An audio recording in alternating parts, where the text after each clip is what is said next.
Halo, bagaimana kabarnya hari ini? Semoga kita semua selalu dalam lindungan Allah Subhanahu wa Ta'ala, dan semoga kita semua selalu diberikan kesehatan ya. Di masa pandemi ini, sebaiknya kita tetap diam di rumah, dan jangan lupa untuk meminum vitamin, dan jangan pernah malas untuk mencuci tangan.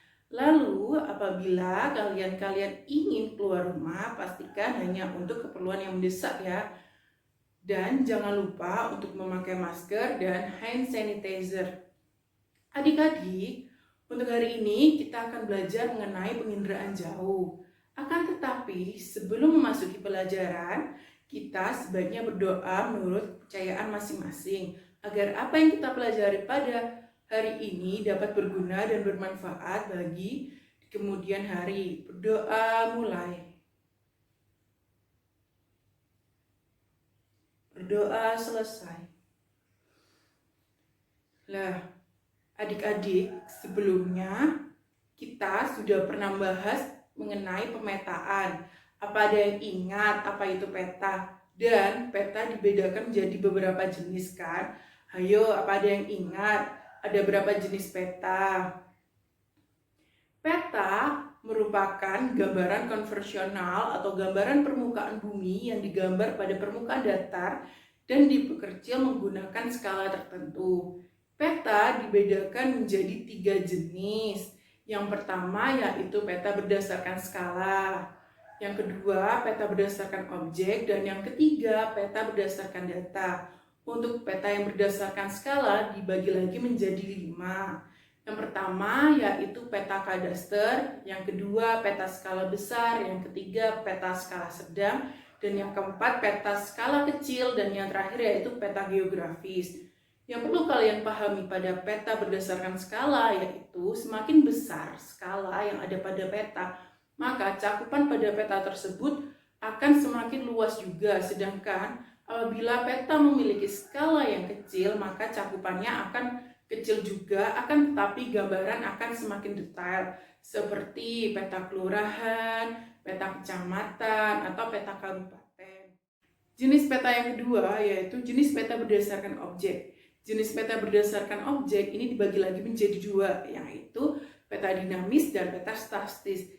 Peta dinamis ini merupakan peta yang menggambarkan keadaan yang ada di permukaan bumi yang mengalami perubahan atau sering mengalami perubahan.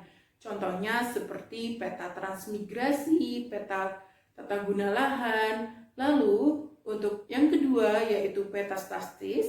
Peta statis ini menggambarkan keadaan yang ada di permukaan bumi yang tidak mengalami perubahan atau mengalami perubahan tetapi dalam jangka waktu yang lama. Yang ketiga, peta berdasarkan data. Peta berdasarkan data dibagi menjadi 2 juga, yaitu peta umum dan peta khusus. Peta umum cakupannya sangat luas. Contohnya seperti peta Indonesia, peta dunia, dan peta-peta yang cakupannya sangat luas. Sedangkan untuk peta khusus hanya mencakup satu aspek atau satu gejala yang ada di permukaan bumi, contohnya seperti persebaran flora fauna dan peta jenis tanah. Lah adik-adik, barusan kita telah mengulas materi tentang pemetaan, di mana materi pemetaan sudah pernah kita bahas sebelumnya. Semoga dengan cara kita mengulas lagi materi yang sudah kita bahas sebelumnya dapat membuat kita lebih paham lagi mengenai materi pemetaan. Hari ini kita akan membahas mengenai dasar-dasar penginderaan jauh. Apa ada yang sudah tahu apa itu penginderaan jauh atau hanya dengar-dengar saja penginderaan jauh? Penginderaan jauh juga sering disebut menjadi inderaja. Tujuan pembelajaran hari ini yaitu kita dapat memahami, dapat tahu apa yang dimaksud dengan penginderaan jauh. Selain itu, kita juga dapat mendefinisikan penginderaan jauh dan menganalisis penginderaan jauh. Penginderaan jauh merupakan sebuah ilmu atau seni teknologi yang digunakan untuk memperoleh sebuah informasi mengenai objek, daerah, wilayah, dan gejala-gejala yang terjadi di permukaan bumi. Untuk mendapatkan informasi tersebut dibantu oleh sebuah alat atau teknologi, akan tetapi alat tersebut tidak melakukan interaksi atau bersentuhan langsung dengan objek atau gejala yang sedang diteliti. Lillison and Kiefer mendefinisikan penginderaan jauh sebagai sebuah ilmu dan juga seni untuk memperoleh informasi mengenai objek, daerah, dan juga gejala dengan cara menganalisis data yang telah diperoleh dari alat tanpa adanya interaksi atau kontak langsung dengan gejala atau objek yang sedang diteliti. Jadi yang perlu kita pahami di sini yaitu penginderaan jauh merupakan sebuah ilmu atau seni yang digunakan untuk memperoleh informasi dan juga menggunakan alat tanpa adanya kontak langsung. 3 ini perlu diingat ya, yaitu ilmu atau seni, yang kedua informasi, dan yang ketiga yaitu alat tanpa ada kontak. Yang selanjutnya yaitu komponen inderaja. Dalam penginderaan jauh terdapat 6 komponen. Yang pertama yaitu sumber tenaga, yang kedua atmosfer, yang ketiga sensor, yang keempat wahana, yang kelima pengolahan data, dan yang keenam adalah penggunaan data. Yang pertama, sumber tenaga. Sumber tenaga ini dibagi menjadi 2, yaitu alamiah dan buatan.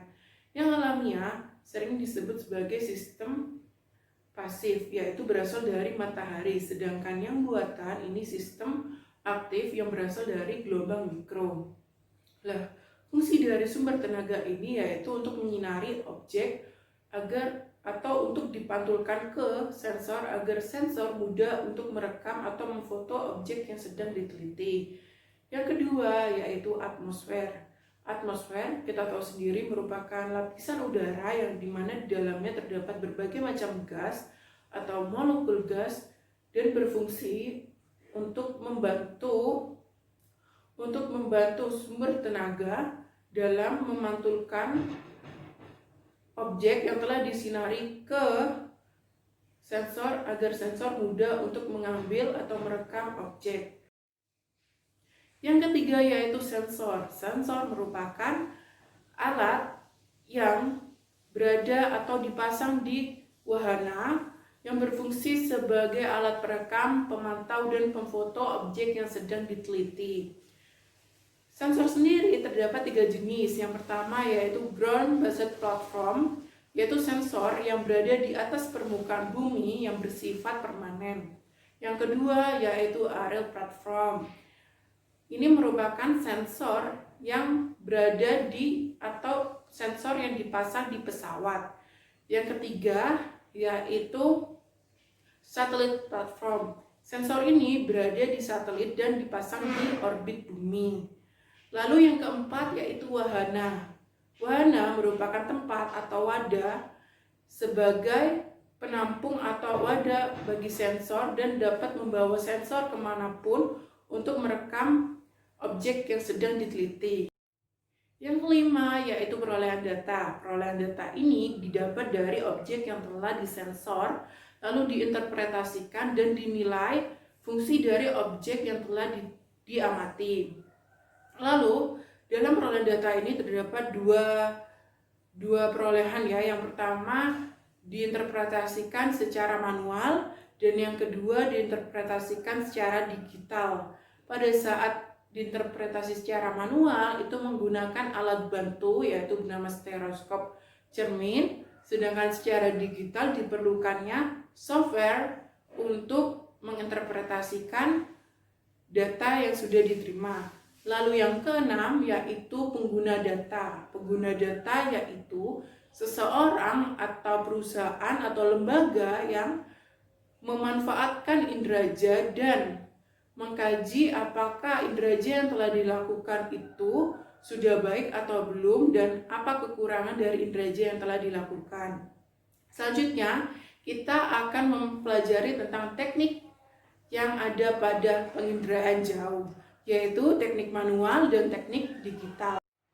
Teknik pengumpulan data inderaja sebenarnya bisa dilakukan dengan berbagai cara dan juga dapat dilakukan dengan menggunakan berbagai peralatan, tergantung akan objek dan fenomena yang sedang diamati. Di sini Indraja lebih sering memanfaatkan radiasi gelombang elektromagnetik, di mana radiasi gelombang elektromagnetik ini nanti akan dipancarkan dan dipantulkan oleh objek yang diteliti dengan menggunakan frekuensi tertentu seperti gelombang mikro, cahaya tampak, dan inframerah. Kenapa yang dipilih gelombang elektromagnetik dan apa fungsi dari gelombang elektromagnetik ini? Jadi, kenapa yang dipilih gelombang elektromagnetik ini? Karena objek yang diteliti yaitu berupa tumbuhan, rumah, permukaan air, dan juga udara, di mana objek-objek yang diteliti ini dapat memancarkan dan memantulkan radiasi panjang pada gelombang dan juga menghasilkan intensitas yang berbeda-beda. Dalam pengumpulan data Indraja ini terdapat dua macam, yaitu secara manual dan juga digital. Teknik pengumpulan data melalui teknik manual yaitu dilakukan dengan cara menggunakan alat stereoskop cermin atau stereoskop lensa, yang dimana memiliki keunggulan yaitu dapat membuat citra foto yang telah dihasilkan itu menjadi terlihat seperti 3 dimensi. Sedangkan untuk yang data digital yaitu diperlukannya software khusus penginderaan jauh yang diterapkan pada komputer. Lalu data-data yang telah diperoleh dari penginderaan jauh itu diklarifikasikan menjadi beberapa. Materi terakhir yang akan kita pelajari pada pembelajaran hari ini yaitu tentang pemanfaatan Indraja. Indraja ini sebenarnya bermanfaat di berbagai macam bidang, tapi di sini saya akan mencontohkan 3 bidang saja yang memanfaatkan Indraja, yaitu pada bidang hidrologi, kelautan, dan juga geologi. Kalau di hidrologi dimanfaatkan sebagai daerah, kita memantau daerah aliran sungai dan juga sedimentasi yang terjadi di daerah aliran sungai. Yang terakhir yaitu untuk mengetahui daerah rawan banjir.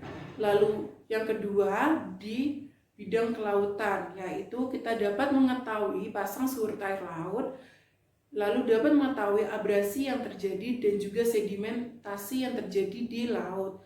Lalu yang ketiga pada bidang geologi dapat mengetahui letak yang rawan bencana akan gunung api dan juga kebakaran.